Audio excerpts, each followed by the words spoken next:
Welcome back to the Scurv Podcast. This is Lance Scurv X, your host of LanceScurvX.com.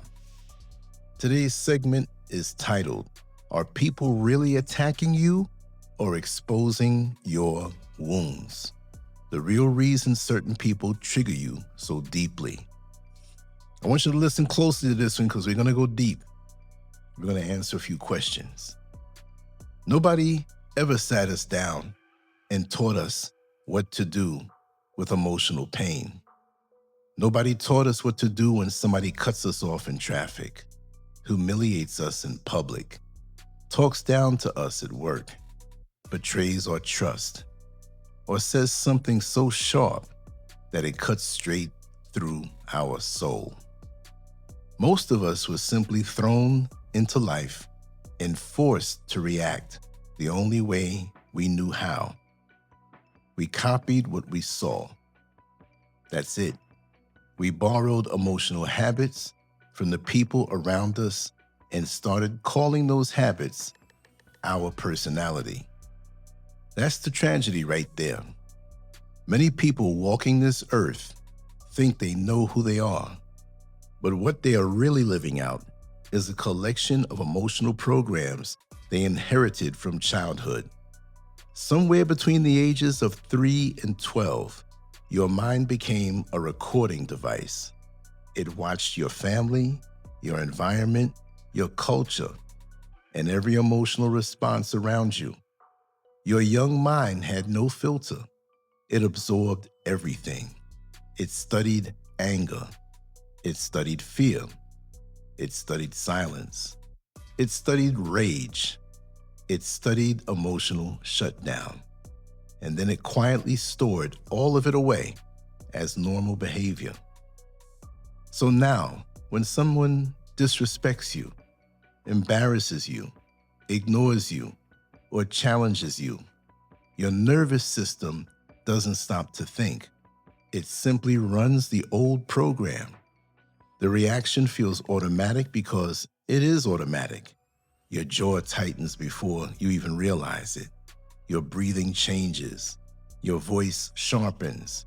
Your chest gets heavy. Your body shifts into survival mode before your rational mind even catches up to what is happening. Most people never question this process. They simply defend it. They say things like, "That's just how I am," as if emotional reactions are carved into stone from birth. But that is a lie people tell themselves because facing the truth is uncomfortable. The truth is that many of our emotional patterns are learned, copied, rehearsed, and repeated until they become automatic. And anything learned can be unlearned. That realization changes everything because once you understand that your anger is not your identity, you stop worshiping it. You stop building your personality around it. You stop excusing destructive behavior as honesty or strength. You begin to see that you were handed an emotional operating system by people who are also running borrowed programs themselves.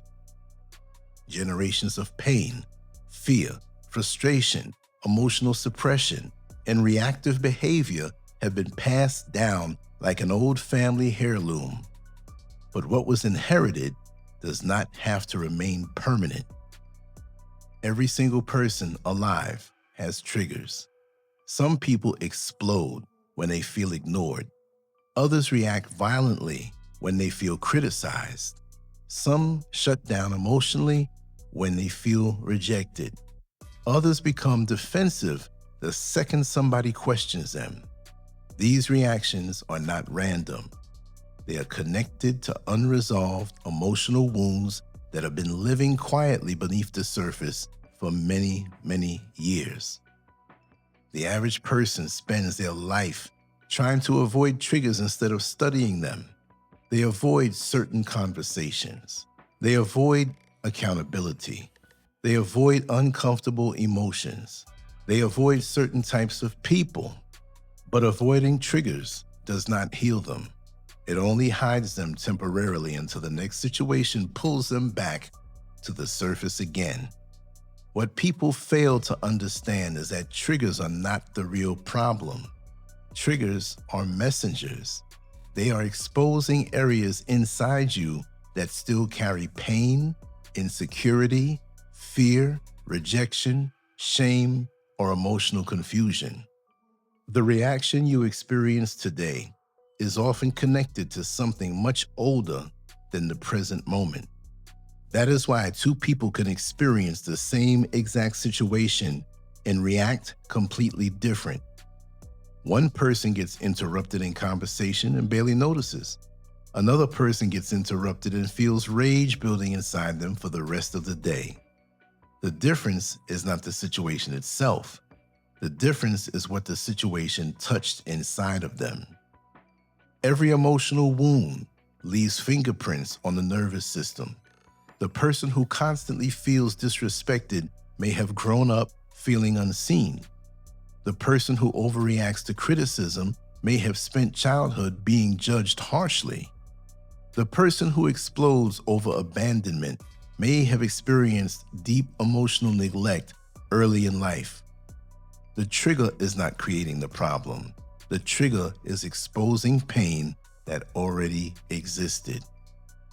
This is why emotional growth requires brutal honesty, not surface level honesty, deep honesty.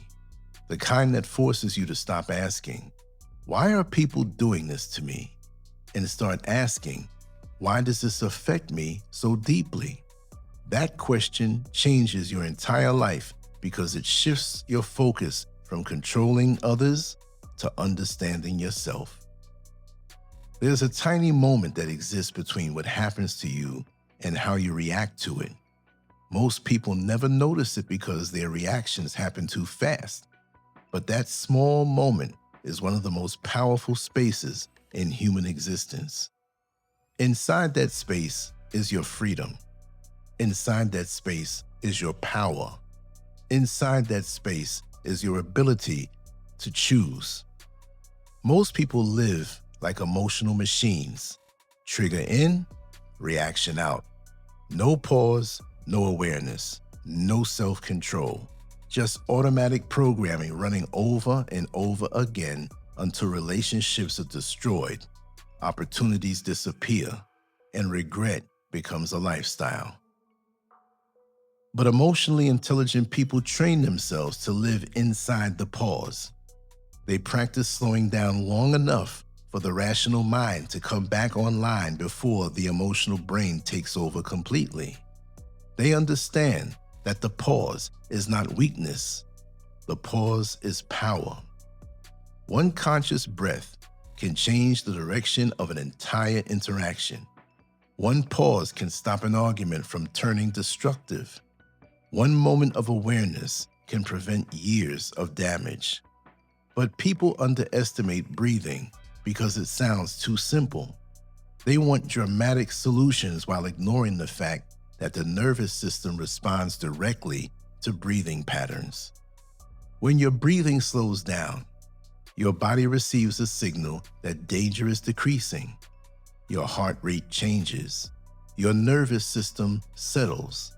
Your mind regains access to logic and judgment.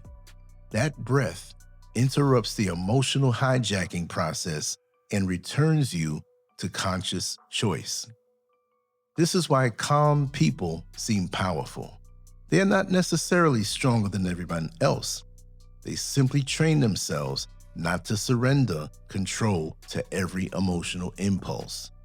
They learn how to stay present long enough to choose their response instead of becoming prisoners of their reaction. One of the biggest emotional breakthroughs a person can experience is realizing that most behavior is not truly about you. That rude coworker, that disrespectful stranger, that emotionally distant partner, that angry customer, that bitter person online. Most of them are reacting from pain they carried long before they met you. Human beings project their internal condition onto the world around them. A person drowning in insecurity often attacks confidence. A person carrying unresolved pain often spreads pain. A person who feels powerless often tries to control others. Hurt people frequently hurt people because wounded nervous systems create wounded behavior. Understanding this does not mean accepting abuse. It does not mean becoming weak or passive. It simply means refusing to personalize behavior that was never truly about you in the first place. This mindset changes everything. Insults begin to look like confessions. Aggression begins to look like emotional instability. Dismissiveness begins to reveal insecurity. Suddenly, you stop absorbing everybody's dysfunction as if it were evidence of your worth. That is real emotional freedom. The moment you stop allowing other people's brokenness to define your identity is the moment you become emotionally untouchable. A massive amount of anger in relationships comes from expectations that were never communicated clearly. People build invisible emotional contracts inside their minds and then become furious when others fail to honor agreements they never knew existed. You expected loyalty. You expected reassurance. You expected emotional support. You expected consistency. You expected appreciation. But did you clearly communicate those expectations, or did you simply assume they should already know? This is where relationships quietly collapse. Two people are walking around with completely different emotional rule books while both assume they are reading the same script. One person thinks silence means peace. The other thinks silence means emotional abandonment. One person thinks punctuality equals respect. The other sees time casually. One person expresses love through words. The other expresses love through actions. Neither person is necessarily evil. They are simply operating from different emotional conditioning. The anger becomes explosive because unmet expectations feel personal. The mind quickly jumps from "they didn't meet my need" to "they don't care enough about me." But often the real issue is not lack of care. The issue is lack of communication. Nobody can read your mind. No matter how much somebody loves you, they cannot automatically understand emotional needs that were never expressed openly and honestly. Expecting people to magically decode your internal world is one of the fastest ways to create resentment and emotional exhaustion. Many people confuse emotional suppression with emotional strength. They think being strong means hiding emotions, burying feelings, and pretending nothing affects them. But suppressed emotions do not disappear, they accumulate. Pressure always finds somewhere to go. That buried anger eventually leaks into your tone, your relationships, your health, your stress levels, and your mental state. The body carries emotional tension in the shoulders, chest, jaw, stomach, and nervous system. You may look calm on the outside, while chaos silently grows inside. Real emotional mastery is not about pretending you feel nothing. It is about learning how to redirect emotional energy before it becomes destruction. Anger itself is not evil. Anger is energy. The problem is where that energy gets directed. One person uses anger to destroy relationships. Another person uses anger to fuel discipline, creativity, purpose, growth, or change. The energy is the same. The direction is different. This is why awareness matters so much. You must learn the early warning signs of your own nervous system. Notice the tightening of your chest. Notice the change in your breathing. Notice the tension in your jaw. Notice the racing thoughts. Those signals are your emotional dashboard warning lights. Most people ignore the signals until they already are out of control. But emotional mastery begins the moment you interrupt the automatic sequence before it reaches the point of no return. That interruption is where freedom lives. That interruption is where wisdom begins. That interruption is where you finally stop being controlled by old programming and start becoming the author of your own emotional life. You are not doomed to remain the person your pain trained you to become.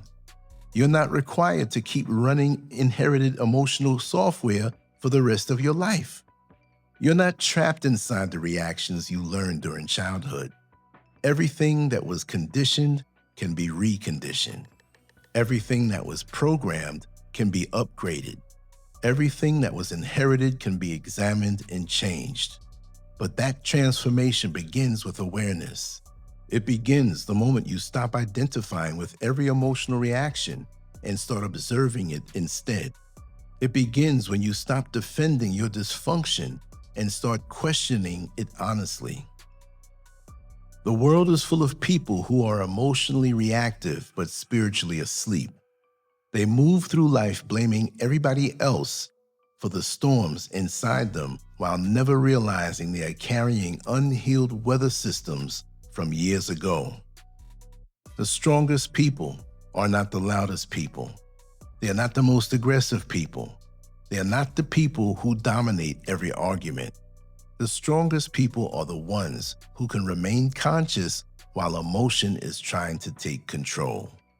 That kind of strength changes families, entire bloodlines. It changes relationships. It changes communities. And most importantly, it changes the relationship you have with yourself. Because the greatest victory is not controlling other people. The greatest victory is finally mastering the person staring back at you in the mirror. So all of us need to look within. All of us, like Michael Jackson said, need to look at the man in the mirror. That's the greatest way to heal ourselves so the outside external forces out there don't control us and trigger us off. And when we start to feel triggered, take that breath. You're powerful enough to do it, and that would change the way your life moves forever. It's worked for me, and I know it'll work for you. Lance Scurv out. On to the next one. Much love to you all. I appreciate you spending the time here. Let me hear from you. Leave a comment and hit lancescurvx.com if you haven't joined. I really appreciate that if you do. Much love. Peace.